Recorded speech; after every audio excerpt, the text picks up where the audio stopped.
So, changing subject completely, let's talk about female pickup artists. Must we? Yeah. Is there such a thing? Yeah, exactly, right? I stumbled on this the other day, and it led me down a rabbit hole. This is going to be like 50 different ways to tell him you'll kill yourself if he leaves, isn't it? No. It's actually a lot more sophisticated than that. All right. And of course, because men and women are different, they have different dating strategies. And so what women are looking for, different outcomes that they're looking for.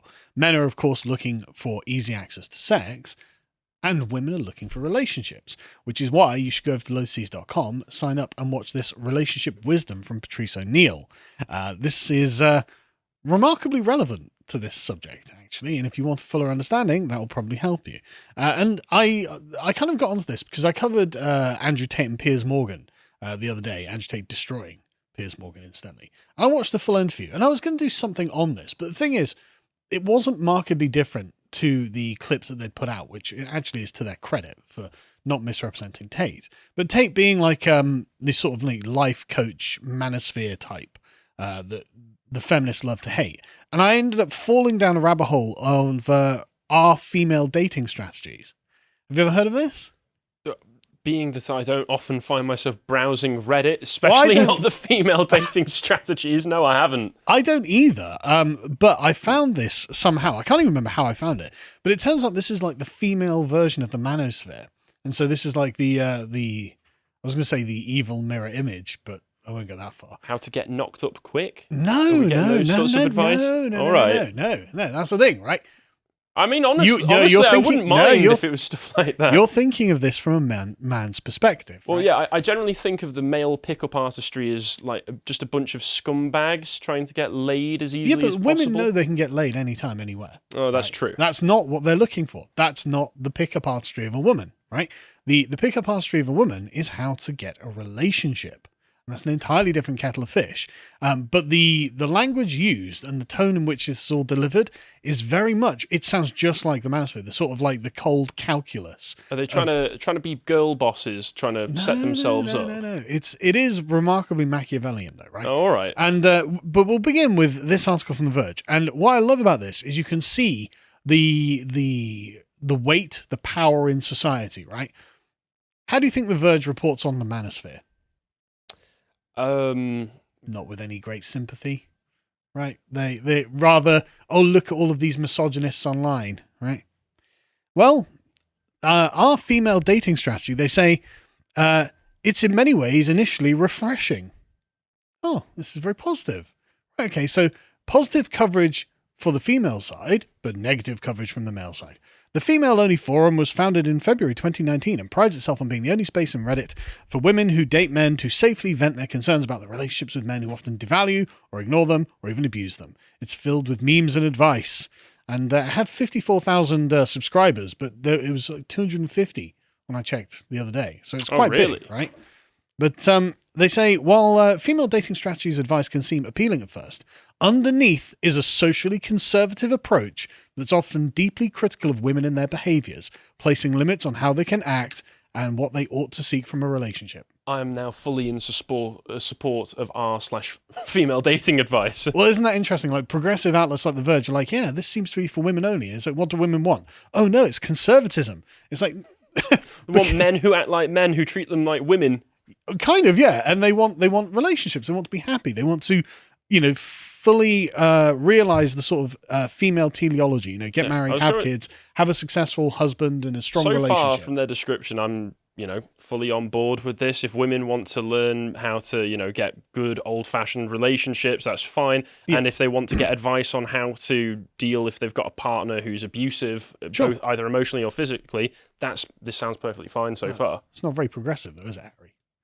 They're not promoting polyamorous couples. This female is true. Dating strategy. It's they're not promoting how to trans your kids. Yeah, there's no question of what a woman is on FDS, right? But it is remarkable how they get to. But they say the sexual conservatism of their approach can be oppressive to women. So these women are busy oppressing themselves. They've figured out whole strategies. They've got a handbook on how to oppress themselves. I don't like sleeping with lots of random dudes. Oppression! Well, they say women Misogyny. no, it's not they don't do that. It's just that women are encouraged not to disclose their sexual history to partners or have sex too soon because they believe no man would ever love a woman who has sex quickly. Posts about sex workers can be incredibly whorephobic, with comments on one post saying that abusive men should see sex workers instead of normal women. So it's deeply reactionary is what they're claiming. Similar conservative guidelines, such as don't rush into sex, let him take the lead, were promoted as dating advice in books of the 90s and 2000s. Female Dating Strategy even has a page dedicated to FDS-approved dating books. These dating advice books and FDS mirror generally repressive norms about women's sexuality, and they're specifically about women policing other women's behavior in the name of winning a man. So, what they're saying is that there's an underlying reality to being a woman, and when stripped of all of its sentimental value, this is what women arrive at. And it's not progressive. Well, interestingly, this incredibly critical perspective The Verge is taking on this whole thing is reflective of what Connor and I discussed when we were talking about, when we did a book club on Louise Perry's The Case Against the Sexual Revolution, which is very much from a woman's perspective. Yes. And she spoke often about how, say, you could go back to some time in the British Empire, I forget exactly what it was, possibly the late 1800s, when we had, colonies in India. Yeah. And to make up for the fact that there were lots of just lonely men out there, a lot of people rounded up lots of poor and disadvantaged Indian women to be used as basically sex slaves in brothels, which is very bad stuff going on right there. And there was a particular woman, I forget her name, who organised to try and prevent this mistreatment of the women and get them released from these places, and how contemporary feminist critique of this critiques the woman trying to save the women for upholding oppressive, conservative, reactionary sexual standards. These women should have just been grateful to be getting all the sex they could have wanted. Aren't you happy as a sex slave? Ask the modern feminist. But it's just symptomatic of how these people, these women turn to these feminists and go like, actually, I've tried the whole sleeping around thing. It makes me really miserable. Yes. I feel lonely and isolated. And they go, you just need to sleep around more. Well, that's the thing. This entire subreddit, this entire movement, this philosophy is a consequence of the sexual revolution and the negative effects that this has had on women. This is women coping with the fact that men are no longer obligated to have long-term commitments to them and still expect sex. And so much of the Female Dating Strategy handbook, and go to the next one, they have a whole handbook on this, right? They have an ideology. They have an entire strategy for dealing with the consequences of the sexual revolution. Now, in your grandmother's day... I like number one, be a high-value woman. Yeah, absolutely. Great advice. But in your grandmother's day, she would not have had to worry about this because, as Jordan Peterson would have put it, they had enforced monogamy, socially enforced monogamy. So everyone got married and then you were just married forever, right? And that's what these women are actually looking for. Because what underpins all of this is a fear of being hurt. It's actually tremendously sad. Of course, but I like the combo of 1 and 3 there. Be a high-value woman. Number 3, most straight men aren't relationship material for you. Basically means find a high-value man. Just find a man who's going to treat you right. Yeah, that's honestly that's not exactly somebody it. who's going to treat you like a whore. Yeah. And this is be a high-value woman, as in have standards, and much of this is dedicated to women having standards for themselves. Now, the language they write in is very similar to the manosphere language, where it's not treating the person they're dealing with as a complete human being. They're not thinking in an emotional way. They're not thinking sentimentally, but they're not necessarily wrong either. And it's getting past the sort of blunt way that these things are described is difficult for progressives, obviously, and just regular people as well. But once you get behind it, you see, oh, actually, these are people, this is a defensive strategy for women who are kind of on their own and don't want to be. I say often, it's the sort of experience that you probably haven't had coming from a different generation to me, that I've got lots of female friends who I've seen ruined by the fact that they don't value themselves. Their self-esteem is shot. And then they get with men who recognise that these are very scummy, low value men who then exacerbate that by treating them like a whore. And so these women with low self-esteem, it becomes a loop where they just live up to the expectations of their terrible partners, and it's very horrible for people. Much of this is dedicated to try and break that loop, actually. That's good. I'm actually remarkably sympathetic to all of this. After when I first started reading through it, I thought, oh my God, look at this. And then I realized what was happening. I was like, oh my God, these poor women, actually. This isn't the product of a conservative society, is what I'm saying, right? So they have an ideology, which is be a high-value woman. And that obviously means, and as they say, if a man isn't chasing you, he's not that into you. That's absolutely true. This is what courting was. A man would be actively courting a woman. And so they're like, yeah, well, I'm not going to bother with just some, guy on Tinder or whatever, I have to message.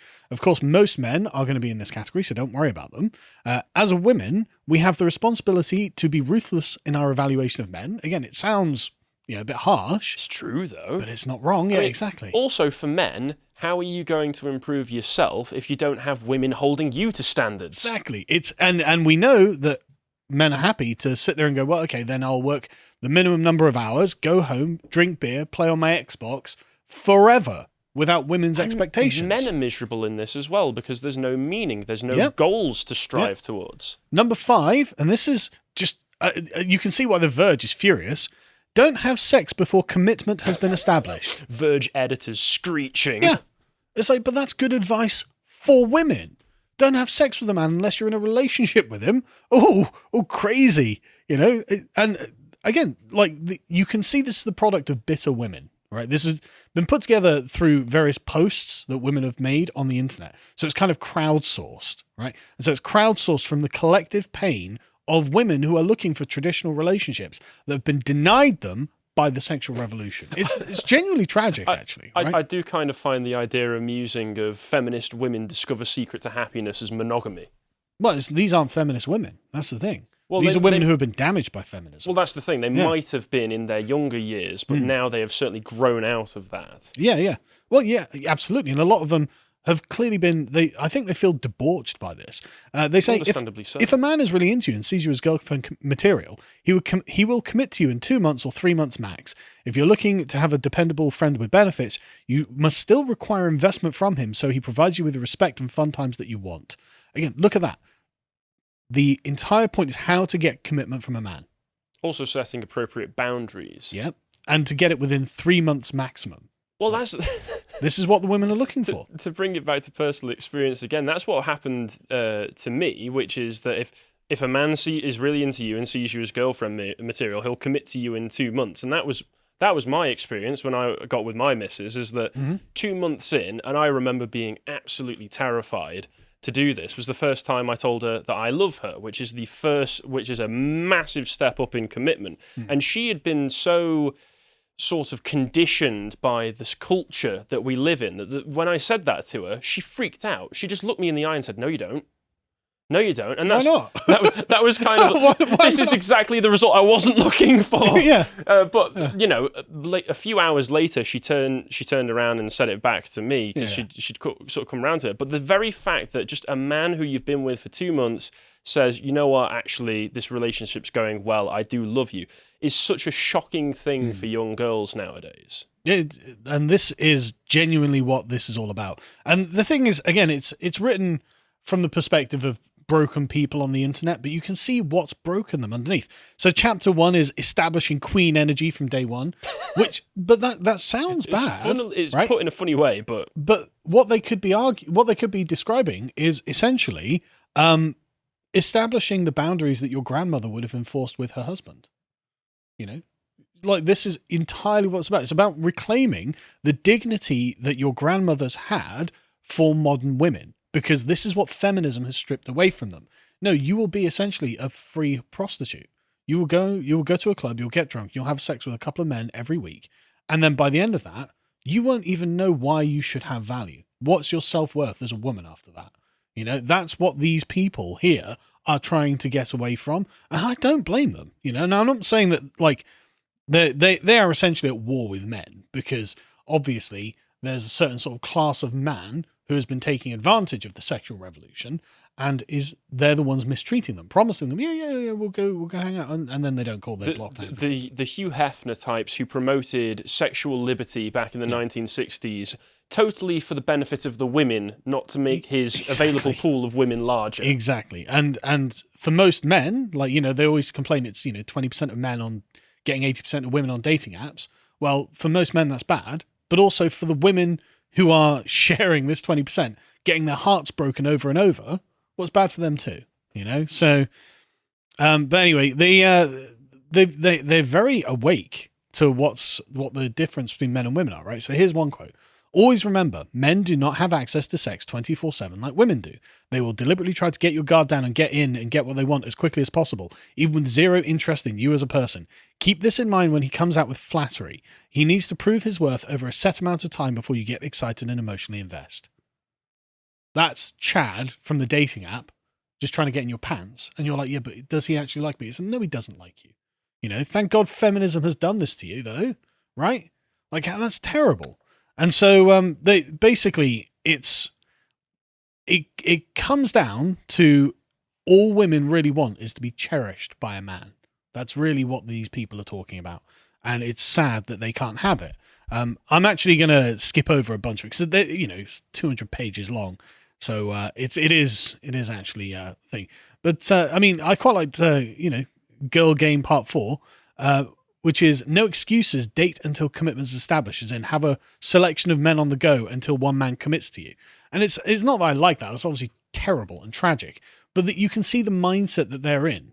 It's genuinely this kind of combative, like scared, responsive mindset. Well, from the very beginning, the sexual revolution and contemporary feminism teaches them to treat men as opponents and competitors in everything. So even when they're rediscovering sort of traditional and old-fashioned virtues, they're still having to approach it from that frame of mind because that's all they've ever been taught to do. Yeah. Chapter 18, don't move in with a boyfriend. You're not auditioning to be his wife. If he's serious about you and doesn't want to lose you, he will propose. It's all about securing commitment. That's what female pickup artistry is about. Chapter 22, keep your heart on lockdown. Don't think about him. It creates an unhealthy dependence on him mentally. Make sure that he doesn't have a hold on you, basically. And it's quite sad to hear that. Isn't it? It's terribly, terribly sad that this is what feminism has spawned from women. An entire, class of women who've just been heartbroken from the sexual revolution and now need to read this sort of stuff to understand the way that they have to craft themselves to be able to survive in this kind of environment. I think it's terrible, right? But anyway, they ended up abandoning Reddit and now have their own website, which is thefemalesdatingstrategy.com. They have a forum on there. And it's very much the female mirror reflection of the manosphere, because you get lots of bitter women who have been obviously hurt over and over, complaining men are evil, men are this, men are the other, women are great, it's fine. Once again, having encountered and seen the effects that many of the types of men that these women will be relating to firsthand, I can understand if you're going on dating apps expecting to get good results out of that and only meeting those sorts of people, I can understand how you would get that sort of mindset. Even people I've seen go down routes with people who have basically catfished them and led them on, like they're trying to get a committed relationship. These are kind of the more patient types who will then sleep to them and immediately blank them, ghost them. It's terrible. Yeah, it is really terrible. And so it's not surprising that there's a selection of women who are kind of stewing in their resentment and finding themselves hating men. In the same way you've got a bunch of men who are screwed over by divorce courts or anything like that. Who and incels who can't get a woman, who are stewing over women. These are just these are the casualties of the sexual revolution. And it's just terribly sad to see. And you get posts like this one, who just like, oh, I was crying my eyes out because I read the handbook and I realized that this completely represents everything about me. And she's like, suddenly I'm repulsed by men. I'm not surprised, because look at the men you've been dealing with. You've been dealing with the 20% on Tinder or whatever that have been making you feel like you are not sufficient, because frankly, you're not. You're just part of the playground for them. Yeah, I mean, that's an interesting one as well.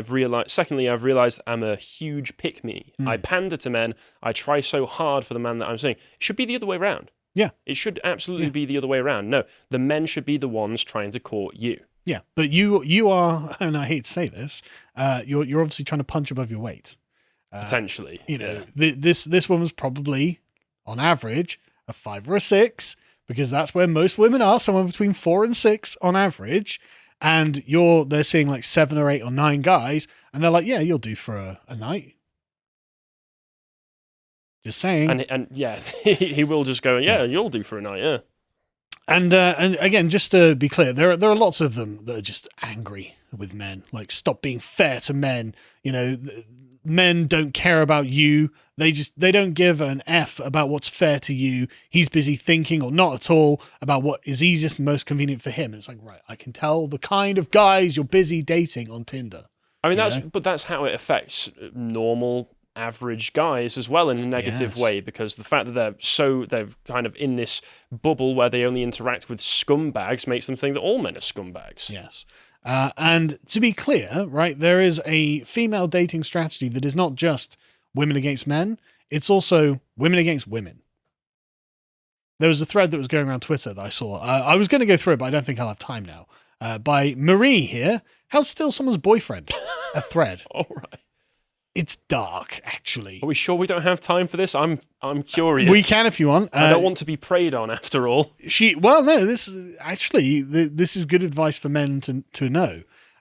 And again, men, the relationship with a man is the prize, because women are the gatekeepers of sex, but men are the gatekeepers of commitment.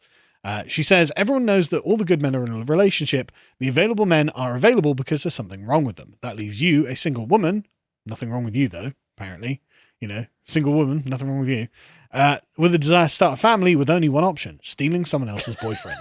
Right? That's quite the leap.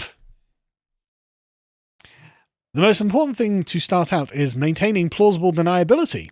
Don't be too upfront, just enter his sphere with a friend, talk only a little about your other dates, your family, your hobbies, find out what he likes and get interested in those things. So if a woman comes up to me and is like, yeah, I love Warhammer. We know what's going on. Yeah, I know what you're up to. I know what your tricks are. I've seen your games. Dig in about his current relationship. As a woman, you know how it feels to be sad and frustrated, so help him channel that negative energy. Find out what his girlfriend is doing wrong and make him fixate on it. But remember plausible deniability. Don't say anything bad about her yourself. As you dig deeper into a relationship, mold your personality to his alleged likes and dislikes. His girlfriend argumentative? Be agreeable. His girlfriend is dumb? Be an intelligent girl boss. Don't like the way she cooks? Say me too.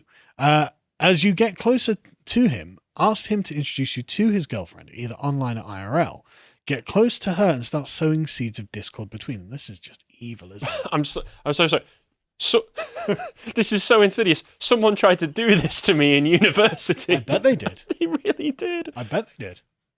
Thankfully, I could see through their womanly wiles, but it is very interesting. But this is the thing. This what Marie here is doing is actually, she's not inventing this. I've seen this happen multiple times. All she's doing is spelling out for women. Again, female pickup artistry is not just women against men. It's often women against women. Well, she's basically just going, well, here's what you're probably doing already. Yes. Just written out for you to make it clearer. That's how she ends, actually. But anyway, she says, make it seem like he lied or did something stupid or said something bad about her. Make it seem like you're on her side. As you're simultaneously destroying their confidence in their relationship and also being their only comfort, things are going to get tricky. He's going to try and make a move, but you cannot let yourself be the other woman. He has to break up with her before physical stuff happens. If it just can't be helped, you have to show immeasurable guilt and shame and force him to break up with her. He can't see you as easy. You must show that you have evil. morals and values and hate breaking your own moral code. You were just overwhelmed with passion for him. This is so evil. Oh yes. Oh my God. This is incredibly evil. You've got to be the best actor. You've got to have a Daniel Day-Lewis-esque performance of guilt and shame. And I just want to be clear, this is not a product of the sexual revolution. No, this was going on since time femininity. immemorial with women. Like this, the previous ones are hurt people because of what feminists did. No. This isn't that. This is just your typical woman flavour of evil. Just when women are evil to women, a manifesto. Anyway, the only problem now remains the ex-girlfriend. Now, if you've done your job correctly, she kind of hates him now anyway, and you're free to drop out of her life before you make your shiny new relationship public. Convince her to block. Notice how she doesn't view the man as having any agency in this. Well, he's not responsible for any of this. I think what she's also recognizing is that to a certain extent, men can just be led by the nose by women. Easily. I'm sorry to say, blokes, Easily. but we are We're idiots. We're really morons when it comes to this sort of stuff. We have not thought this through like they have. Convince her to block him. Drive it home that she's too good for him. Then send a couple of men that you rejected her way. Then start your slops. Then start a petty fight with her. Tell her she's toxic and end the friendship. A very important part of all of this is that no one can know what happened, or else the whole relationship is publicly tainted. Again, what other people think matters here, right? People will think bad things about your future family, and it could affect your progeny for generations. Wait a few months before making things public. Even if you disagree, you should all thank me because this is the way of the world, and now you're all more enlightened and aware of how things work. That is dark. That is really dark. But I think she is right at the end there. There are definitely women who do this. Yeah, there is a major truth to this thread. Yeah. And as a man, it actually is good to have it all spelt out because, as I said, halfway through, just realizing, oh, wait, someone tried to do this to me. Yes, gentlemen, be aware or be next. Thanks for watching this segment from the podcast of the Lotus Eaters. If you enjoyed that, you can subscribe to our website and become a premium member and access more of our content, including this recent compilation that Callum has mocked up of the Labour Party conference. This is multi-part because there is a lot to go over there. If you'd like to find more on Callum, you can find him on Getter at Callum. Thank you and goodbye.